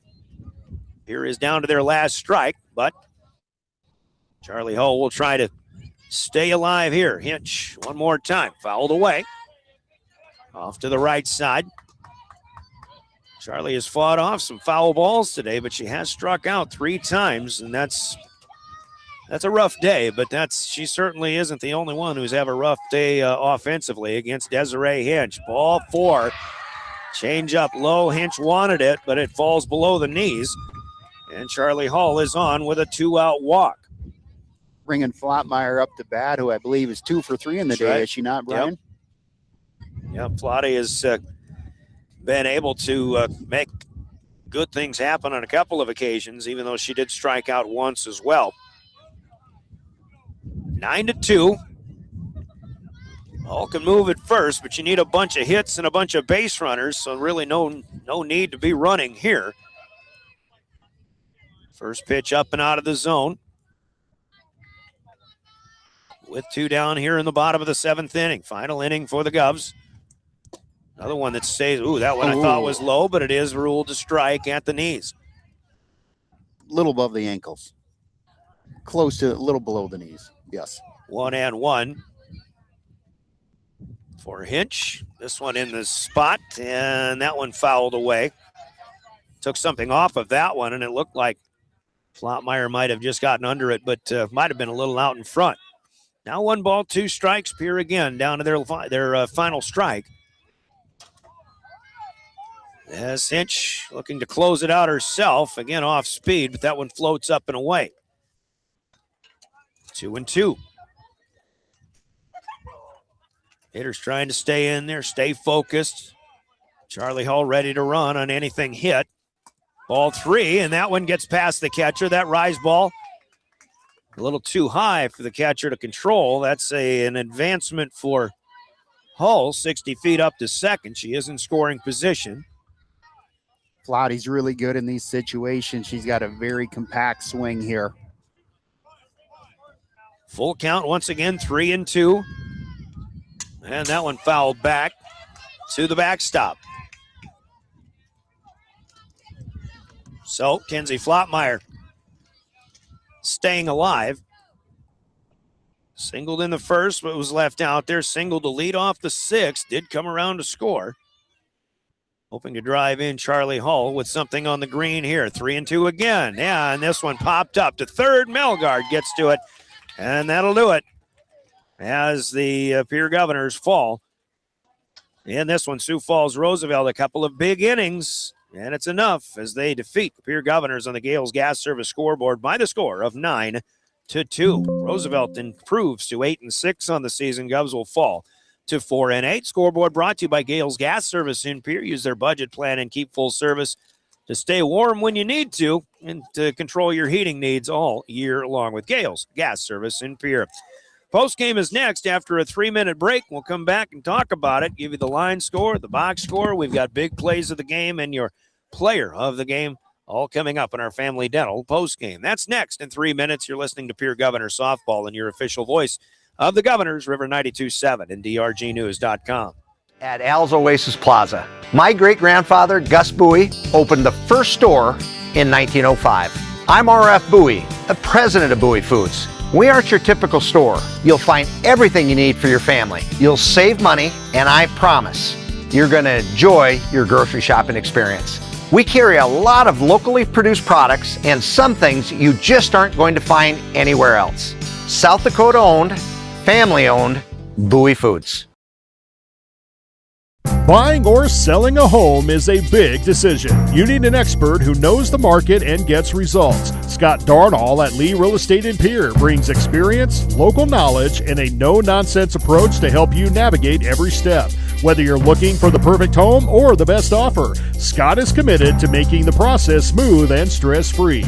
Ready to make your next move? Call Scott Darnall at 605-220-2676. Lee Real Estate, Meredith Lee, broker, owner. Dakota Pro Air is a locally family-owned business that has been taking care of farmers' aerial needs since 2020. With locations in Letcher and Miller, Dakota Pro Air is able to provide service to a large area. Ground conditions too wet or just don't want those sprayer tracks in your field? Give Dakota Pro Air a call for all your chemical and fertilizer application needs at 605-248-2314. Under the lights, it takes a team to get the win, and it takes a team that shows up ready to win every day. Purist and Harold is hiring production technicians and maintenance mechanics. If you're the kind of person who shows up, works hard, and has your teammates back, you'll fit right in. They offer gas reimbursement, an attendance bonus, and great Purist benefits. Join the team. Play to win at work too. Apply today at purist.com/careers. At Iverson Auto, our legacy is your trust. Whether you're in Mitchell or in Huron, we embody the values that have defined us for generations. We have been your partner on the road since 1948. We bring decades of expertise to ensure your journey begins with confidence. Our goal is to turn your visit into a memorable experience, leaving you with a smile and peace of mind. Iverson Auto of Mitchell and Huron are here to make your car buying experience smooth and enjoyable every step of the way. Visit us online at iversonauto.com. At Jan Bussey Ford and Highmore, they've been building partnerships for life by treating customers right, offering a low-pressure sales process, no haggling over price, passing low overhead savings on, and providing a Ford-certified service department fixing it right the very first time. If you're looking for a new Ford, a quality pre-owned vehicle, a new or used ATV, or a trailer, stop by Jan Bussey Ford and Highmore and experience the difference. Jan Bussey Ford, building partnerships for life. This is what matters. Welcome back to the Owyhee Federal Post game, Family Dental with offices in Pierre and Gettysburg. And in these Sioux Falls schools this weekend, and obviously there's no secret where the balance of power is in softball in South Dakota. It is right there in that metro area. Everybody comes with great talent and up and down the lineup, and not only that, but great pitching, and that's what we saw with Sioux Falls Roosevelt and Desiree Hinch today, who again was mixing things inside, outside, fast and slow, and just kind of keeping the Governor hitters off balance pretty much all day long, but striking out 15 along the way, and 9 of those 15 strikeouts, Governor hitters were caught looking, and that's just a pitcher who is in complete control. For the most part, Governors did get 5 hits and a couple of runs, but Sioux Falls Roosevelt had a 3-run first inning and a 6-run fourth to put this game away fairly early. And even though the Governors scored a couple of unanswered runs late in the game, or through the middle portion of the game, it certainly wasn't enough. 9-2, the final in this one. Brian Oakland, Dean Vanderwille along as we give you the recap of this one. Roosevelt started right away in the first inning as Lauren Carlson leads off with a single, advances on a single by Raylyn Seiler. Miley Melgard then drives both in with a ringing double to the outfield, I believe to the left side. And Melgard drives in two, scored later on a wild pitch from third herself for the third run, and 3 runs on 4 hits in that first inning for Roosevelt, who led 3-0. And the Governors in the first inning went, they did get a 2-out single from Kenzie Flottmeyer, but 4 batters up and 3 down. Governors go 3 up, 3 down in the second as Roosevelt also scoreless. They did have a leadoff hit batsman, did get a second batter in there as well, but a heads-up play from Allie Keys on a line drive by Lauren Carlson to gun a runner out at second base, running from first to second, and the out was made on a force play. So base running error there, perhaps of sorts for Sioux Falls. Roosevelt contributing to the scoreless inning, but the Rough Riders made amends in the third inning. A leadoff walk to Raylyn Seiler, a follow-up double, the second straight from Miley Melgard. She drives in Seiler for her third RBI of the day. Then Vanessa Kiggins is safe on an error from the shortstop, and the third straight batter on for the Rough Riders. And then with a runner on third, Aaliyah Shigoya hits one back to the pitcher, but Flottmeyer was just intent on getting an out. A run scores from there. An RBI ground out for Aaliyah Shigoya. Then Peyton Eckline walks. Dawson Grostadier drives in 2 with a solid knock as the inning continues. And then after a pop-up to the catcher, Lauren Carlson walks, and Desiree Hinch drives in another run with an RBI double, driving Carlson in all the way from first base before Raylyn Seiler is out on a ground out to finally retire the side. But a 10-batter inning and a 6-run inning at that for Sioux Falls. Roosevelt putting them up 9-0. We go to the fourth inning after the Governors go scoreless in the third. They keep the Rough Riders off the board in the fourth by going 3 up, 3 down. But then Pierre, after a 1-out walk to Ava Nelson, she steals second base. Keys strikes out, but then Olivia Hymans with 2 outs puts a bunt down, and the play to first was just a ball not caught. It was a good throw, but not caught by the second baseman covering. Nelson was able to round third and score from second base on the play. Hymans took second, but then Taryn Spruill grounds out to end the inning as Pierre again holds Roosevelt scoreless the rest of the way. Even though the Rough Riders had an opportunity with 2 outs, back-to-back singles in the 5th inning before a pop-out in foul territory to the first baseman, Micah Buffalo. Governors come back in the 5th and get a 2-out single from Buffalo herself, but she is stranded from there. Pierre then comes up in the 6th. They get a leadoff single from Kenzie Flottmeyer, who steals second after a Nelson strikeout. Follow-up single for Allie Keys right behind second base. Flottmeyer had to make sure it wasn't going to be caught. She was only able to advance to third, but by the time the ball was picked up, Rough Riders through to third. Keys comes in to second base from there, and then after Hymans is hit by a pitch, that loads the bases for the Governors with just 1 out, but a wild pitch scores Flottmeyer. Meanwhile, Spruill and Aaliyah Erickson then strike out to end that threat, and the Governors are held to just 1 run on a bases-loaded 1-out situation. Pierre got a 2-out walk from Charlie Hull in the 7th inning, but that was it. 9-2, the final score in this one. 9 runs on 10 hits, unofficially 2 errors for the Rough Riders. Pierre with 2 runs on 5 hits, and unofficially 3 errors in this one to come up with the loss. And again, Dean Vanderwille, you're looking at a loss at a learning experience, trying to pick up positives, and certainly we'll always say there's no such thing as moral victories, but it is what you take, what you learn from one loss to apply it into another. I think some of the things in the defensive woes of yesterday, granted with much stronger wins, that contributed to that. But I think a lot of that was cleaned up yesterday. Outfield played a lot better today, but it just unfortunately today was a case where those Roosevelt bats got hot for 2 innings out of 7, and obviously with great pitching, that's all you need is just 1 or 2 good innings, and you can cruise the rest of the way. Totally. Roosevelt did a good job of coming out early and putting runs on the board.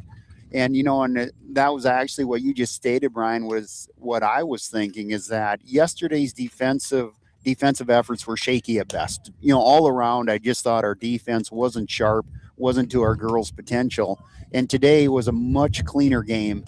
And I think when you talk about takeaways, it's the fact that, again, it's you said it in a comment here, but the last 4 innings, we kept them scoreless. When you think about that, these are good hitting teams. There is no weak batters up and down the lineup here. They are tattooing the ball, hitting it, all the teams we've seen here this weekend. So that says something for Pierre as they go into Washington here at their final game here in 2 hours, hour and a half, whenever our game time is.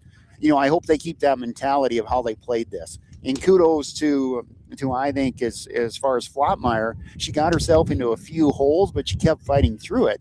And she was able to keep those batters off pace. So you talk about learning experiences, we really kind of learned how to mix up our pitching and keep those hitters off balance.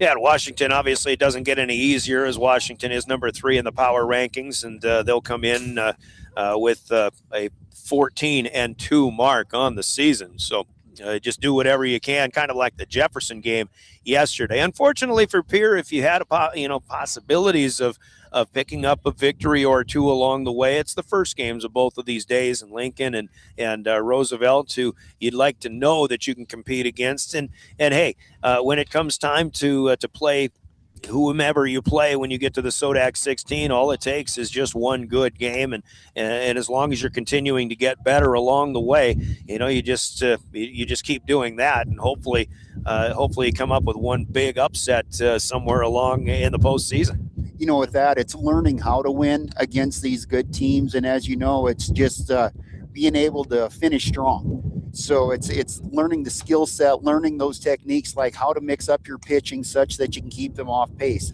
If this stays in a 3-run game as we put up 2, if we can keep their batters off balance, be that a Washington, a Jefferson, a Lincoln, whatever, if we can learn to do that and keep the other team low scoring, granted, we didn't put up our normal 7 to 9 runs against this good pitching, but if we can keep scores low by keeping their hitters off balance, we do have a chance. That's just learning the recipe of how to win, shall we say.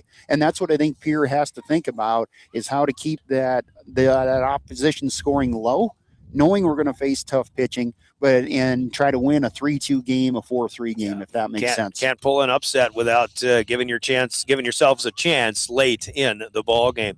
9-2, Roosevelt wins it. Certainly did it with the help of big plays in the game, and we'll call on the big plays of the game after a 2-minute timeout. Big plays will be brought to you by Hermanson Endodontics in Pierre. That'll be next. This is Pierre Governor Softball.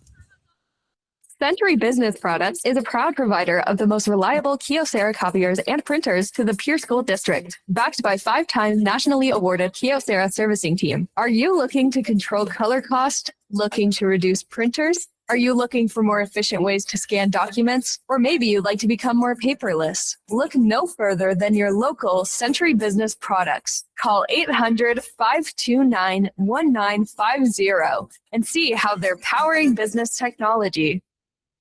From the early days of South Dakota statehood through today's digital revolution, BankWest has remained committed to helping customers and communities succeed. BankWest Associates uphold this commitment by developing innovative products, tailoring financial solutions to customer needs, and actively supporting community causes. For a bank committed to helping you and your community prosper, choose BankWest. BankWest, convenient, connected, committed. Member FDIC. Capital City Ford Lincoln Toyota in Pierre is here for you. They make it easy when looking for a new vehicle, getting all available vehicle information so you can spend less time researching and more time enjoying your purchase. Shop their extensive inventory from home at CapitalCityFordToyota.com or stop into Capital City Ford Lincoln Toyota, 518 East Sioux Avenue in Pierre. Count on them for all your service needs with convenient scheduling and in-stock parts. Capital City Ford Lincoln Toyota in Pierre, 605-224-7378. Quality comes first at Hermanson Endodontics. Dr. Brian Hermanson serves Central South Dakota with specialty root canal treatment. Hermanson Endodontics strives to provide treatment that's not only comfortable, but also provides the best possible outcome. They do this by effective and timely communication with your dentist and preserving as much healthy tooth as possible using state-of-the-art three-dimensional imaging and the dental operating microscope to guide diagnosis and treatment. Ask your dentist if a root canal specialist is right for you. Hermanson Endodontics in Pierre. Hole.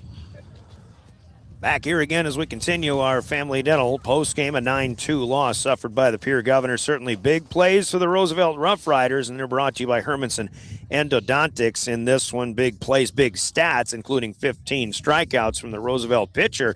That certainly was noteworthy, but I'll tell you what, it's the hitting in the first and especially the third innings. Right away in the first inning, 4 batters and a 2-run double from Miley Melgard. Obviously, when teams come out and aggressively hit and they get base runners and they get people running all around the bases, Melgard scores the first and third hitters of the game, and Lauren Carlson and Raylan Seiler.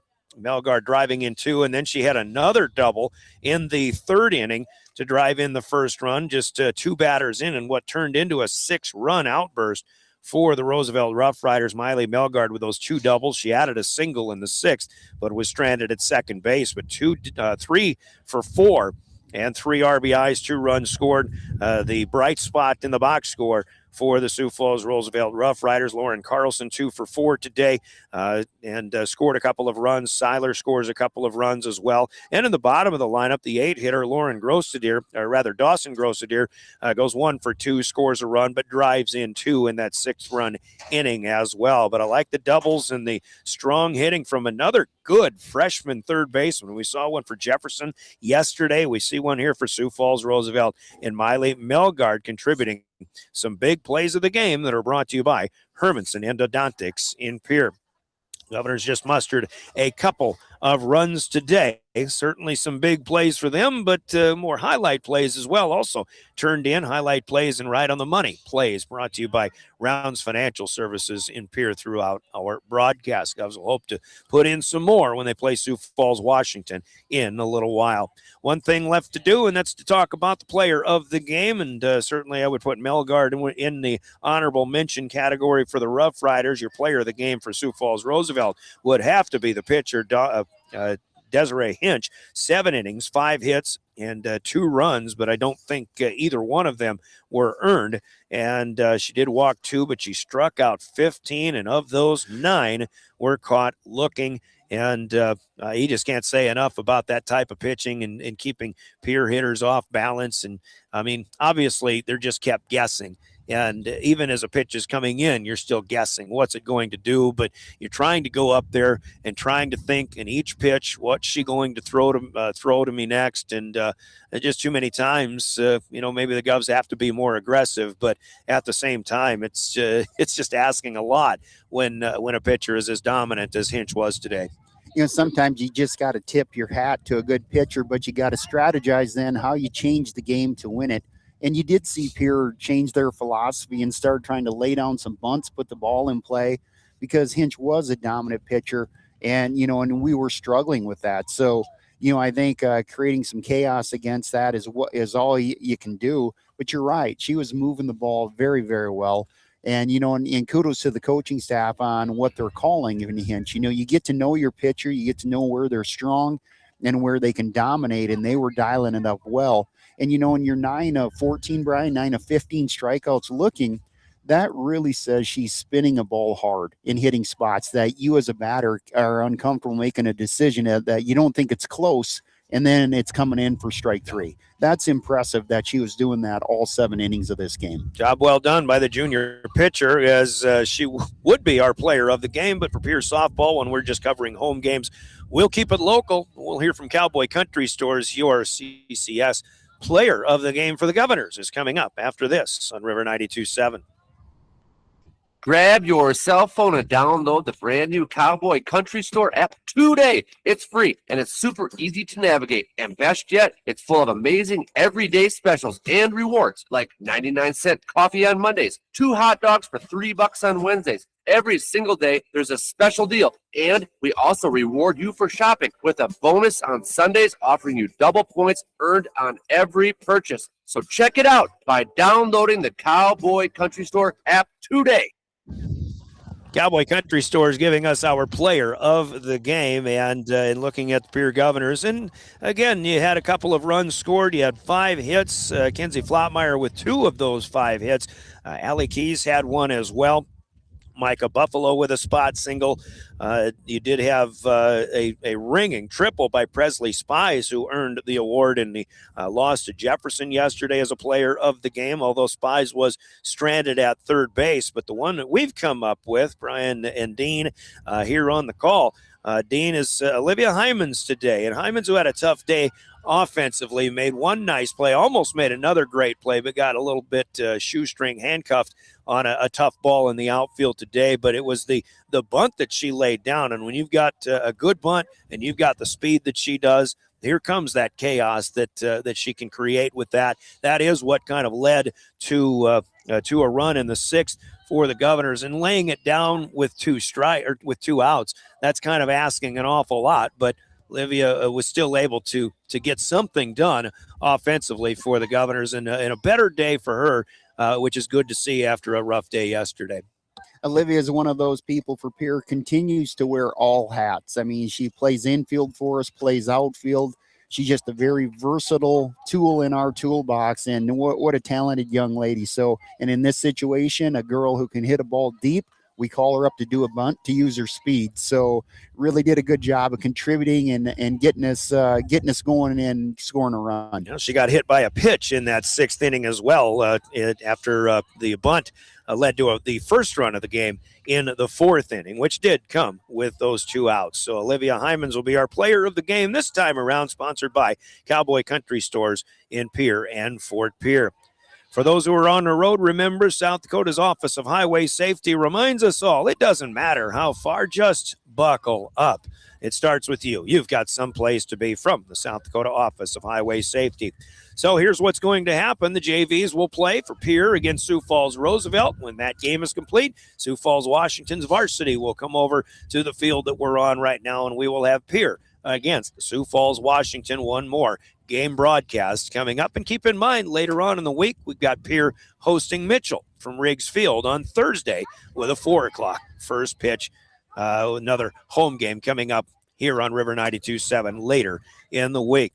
But be with us after, let's say, an hour to an hour and a half. We'll be back on the air. It might be after the 2 o'clock scheduled start time. We see it's 1 o'clock now with the JVs just getting going. Let's plan on about a 2:30 start to Pierre and the Washington Warriors. Coming back with more Pierre softball on your official voice of the Governors, River 92.7. Our thanks to John Stewart for live ticket and the video production here, even though we've had some difficulties there. I've had some difficulties with my own audio, but we'll right the ship and we'll get everything squared away. William Wilson running the show in studio, and we thank him, and of course Dean Vandewille at side. I'm Brian Oakland. We'll be back in a little while once again for Pierre and Sioux Falls, Washington. This is Pierre Governor Softball on your official voice of the Pierre Governors, River 92.7 and drgnews.com. You've been listening to Pierre Governor Sports on the official home of the Pierre Governors, River 92.7 and DRG Media Group. Governor Sports is brought to you by your Pierre Sports marketing sponsors, Bank West, Beck Motors, Dakota Storm Roofing, Superior Concrete, Live Ticket, Overhead Door, New Edge Advisors, Avera Orthopedics, Capital City Ford Lincoln Toyota, Kruger Contracting, Century Business Products, and the Brittany Scheffelbein Agency of American Family Insurance. Governor Sports is also sponsored in part by Dakota Mart, TMA, First Dakota National Bank, May Adam Law Office, Edward Jones, Avera St. Mary's Hospital, Wegner Auto, Ram Tire, and by Xander Auto Parts, American Bank and Trust, Happy Sun and Shine Properties, Hawaii Federal Credit Union, the Ramkota Hotel and Conference Center, Tokyo Hibachi and Sushi, Bauman Lumber, and Black Hills Federal Credit Union. And coverage of high school sports on River 92.7 is also brought to you by these special in-game sponsors: Bank West, the South Dakota Office of Highway Safety, Central Dakota Eye Care, Envirotech, the South Dakota Attorney General's Office, Division of Consumer Protection, Rounds Financial Services, Comtech, Coca-Cola Bottling, Wealth Partners Ameriprise Financial, Hermanson Endodontics, Family Dental, Cowboy Country Stores, and Gale's Gas Service of Pierre. Thanks for listening to Pierre Governors Sports on the official home of the Pierre Governors, River 92.7 and DRGnews.com.